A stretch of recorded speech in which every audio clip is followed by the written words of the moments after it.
গৌৰৱ গগৈ অলপ শুনি লওক যে এই জিন্দগীত নহয় পিছৰ জিন্দগীটোত আপুনি নাম বদলাব নোৱাৰে। এই জিন্দগীটো নোৱাৰে, পিছৰ জিন্দগীটো নোৱাৰে। কংগ্ৰেছৰ দাদাগিৰি এতিয়া আৰু অসমত নচলিব। কংগ্ৰেছে কি কৰিলে? এটা এটাকৈ বাংলাদেশী আনি আনি আজি আমাৰ অসমখনক ধ্বংস কৰি দিলে। সিদিনাখন মই বৰপেটা সত্ৰত আহিছিলো, ফাকুৱাৰ দিনা। বুঢ়া সত্ৰীয়াই মোক ক'লে যে গোটেই অসমৰ মেডিকেল কলেজবিলাকৰ নাম তেজপুৰ, গুৱাহাটী, যোৰহাট, আমাৰ বৰপেটাৰ নামটো কিয় বৰপেটা মেডিকেল কলেজ নহয়? তেতিয়া মই ক'লো ঠিক আছে, মই গুৱাহাটীত গৈয়েই ফকৰুদ্দিন আলী আহমেদৰ মেডিকেল কলেজ নামটো কাটি মই বৰপেটা মেডিকেল কলেজ কৰি দিম। কিয় কৰি দিম? সত্ৰৰ বুঢ়া সত্ৰীয়াই কৈছে, ৰাইজে কৈছে, মইতো ৰাইজৰ কথা মতেহে চলিব লাগিব। গৈ পেলাই নামটো আমি বদলাই দিলো।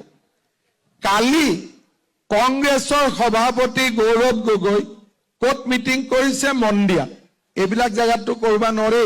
ক'ত মিটিং কৰিছে? মন্দিয়াত। আৰু মন্দিয়াত গৈ কৈছে যে কংগ্ৰেছ চৰকাৰ আহিলে আমি বৰপেটা মেডিকেল কলেজৰ নামটো বদলাই পুনৰ ফকৰুদ্দিন আলী আহমেদ মেডিকেল কলেজ কৰি দিম। মই এটাই কথা কৈছো, গৌৰৱ গগৈ অলপ শুনি লওক যে এই জিন্দগীত নহয় পিছৰ জিন্দগীটোত আপুনি নাম বদলাব নোৱাৰে। এই জিন্দগীটো নোৱাৰে, পিছৰ জিন্দগীটো নোৱাৰে। কংগ্ৰেছৰ দাদাগিৰি এতিয়া আৰু অসমত নচলিব। কংগ্ৰেছে কি কৰিলে? এটা এটাকৈ বাংলাদেশী আনি আনি আজি আমাৰ অসমখনক ধ্বংস কৰি দিলে।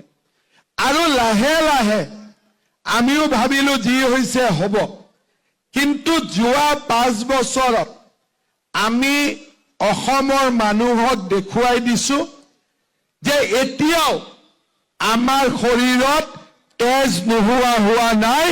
আজিও আমি যুঁজিব পাৰো, সেই শক্তি আজিও আমাৰ হাতত আছে।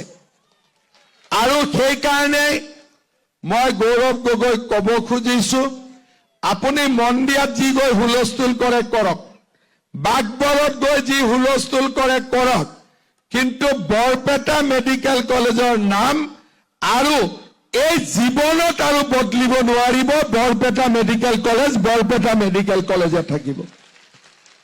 মই ঠিকে কৈছো নে নাই কোৱা? আগৰ দৰে জনিয়া বাগবৰৰ পৰা বৰপেটা জিলা নিয়ন্ত্ৰণ নহব। এই দিন পাৰ হৈ গল।